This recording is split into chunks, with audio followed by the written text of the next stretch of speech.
Baik, bismillahirrahmanirrahim. Assalamualaikum warahmatullahi wabarakatuh.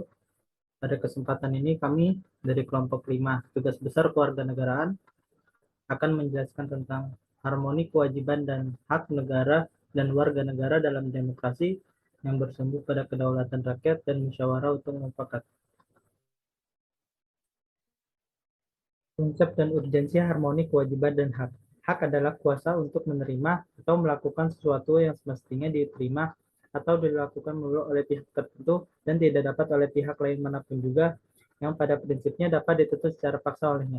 Wajib adalah beban untuk memberikan sesuatu yang semestinya dibiarkan atau diberikan melalui oleh pihak tertentu tidak dapat oleh pihak lain manapun yang pada prinsipnya dapat dituntut secara paksa oleh yang berkepentingan.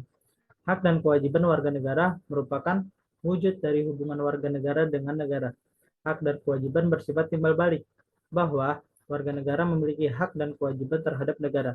Sebaliknya pula, negara memiliki hak dan kewajiban terhadap warga negara. Hak dan kewajiban warga negara dan negara Indonesia diatur dalam UUD NRI 1945, mulai pasal 27 sampai 34. Termasuk di dalamnya ada hak asasi manusia dan kewajiban dasar manusia. Pengaturan akan hak dan kewajiban tersebut bersifat garis besar, yang penjabarannya dituangkan dalam suatu undang-undang. Sekalipun aspek kewajiban asasi manusia jumlahnya lebih sedikit jika dibandingkan dengan aspek hak asasi manusia sebagaimana tertuang dalam UUD NRI 1945. Namun secara filosofis tetap mengindikasikan adanya pandangan bangsa Indonesia bahwa hak asasi tidak dapat berjalan tanpa dibarengi kewajiban asasi. Dalam konteks ini, Indonesia menganut paham harmoni antara kewajiban dan hak ataupun sebaliknya, antara hak dan kewajiban. Sumber historis, sosiologis, politik tentang harmoni kewajiban dan hak negara dan warga negara Indonesia. Perjuangan penegakan hak asasi manusia menurut John Locke, seorang filsuf Inggris pada abad ke-17 yang pertama kali merumuskan adanya hak alamiah natural rights yang melekat pada setiap diri manusia, yaitu hak atas hidup, hak kebebasan, dan hak milik. 3 peristiwa penting di dunia barat yaitu Magna Carta, Revolusi Amerika, dan Revolusi Prancis. Konsep ini pertama kali diperkenalkan oleh Presiden Amerika Serikat Franklin D. Roosevelt. Kebebasan untuk beragama, freedom of religion, kebebasan untuk berbicara dan berpendapat, freedom of speech, kebebasan dari kemelaratan, freedom from want, dan kebebasan dari ketakutan, freedom from fear. Universal Declaration of Human Rights, Deklarasi Universal Hak Asasi Manusia.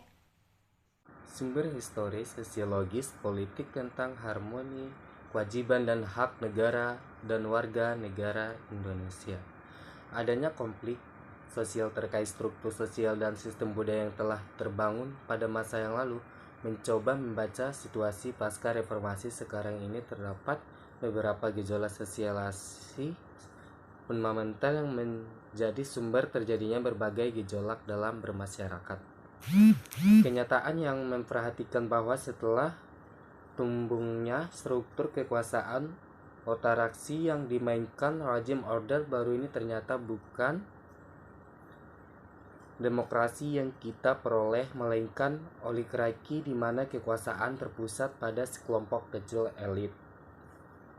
Sementara sebagian besar rakyat demos tetap jauh dari sumber-sumber kekuasaan, yaitu wewenang, uang, hukum, informasi, pendidikan, dan sebagainya. Sumber terjadinya berbagai gejolak dalam masyarakat kita saat ini adalah akibat munculnya kebencian sosial budaya terselubung sociocultural animosity. Sumber politik. Proses dan hasil perubahan Undang-Undang Dasar Negara Republik Indonesia 1945 yang terjadi pada era reformasi, tuntutan reformasi di masyarakat. Dalam tubuh Undang-Undang Dasar Negara Republik Indonesia 1945 terdapat pasal-pasal yang menimbulkan penafsiran beragam atau lebih dari satu tafsir, multitafsir. dan membuka peluang bagi penyelenggaraan negara yang otoriter, sentralistik, tertutup, berpotensi tumbuhnya praktik korupsi, kolusi, dan nepotisme atau KKN.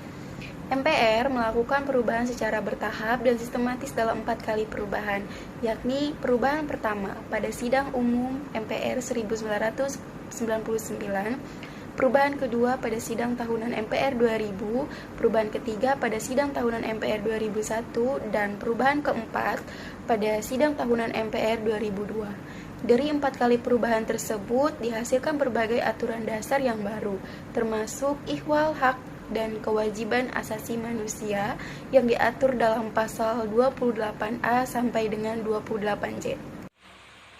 Dinamika dan tantangan harmoni, kewajiban dan hak negara dan warga negara.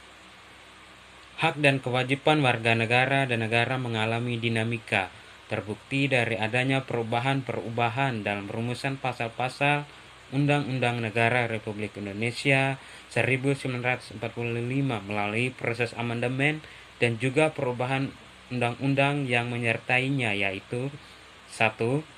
Aturan dasar ihwal, pendidikan dan kebudayaan, serta ilmu pengetahuan dan teknologi. 2. Aturan dasar ihwal, perekonomian nasional dan kesejahteraan sosial. 3. Aturan dasar ihwal usaha pertahanan dan keamanan negara. 4. Aturan dasar ihwal hak dan kewajiban negara.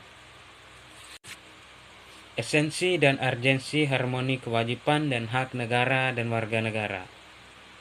Jaminan akan hak dan kewajiban warga negara dan negara segalanya dinamikanya diupayakan berdampak pada terpenuhinya keseimbangan yang harmoni antara hak dan kewajiban negara dan warga negara, yaitu 1. Agama, 2. Pendidikan dan kebudayaan, 3. Perekonomian nasional dan kesejahteraan rakyat, 4. Pertahanan dan keamanan.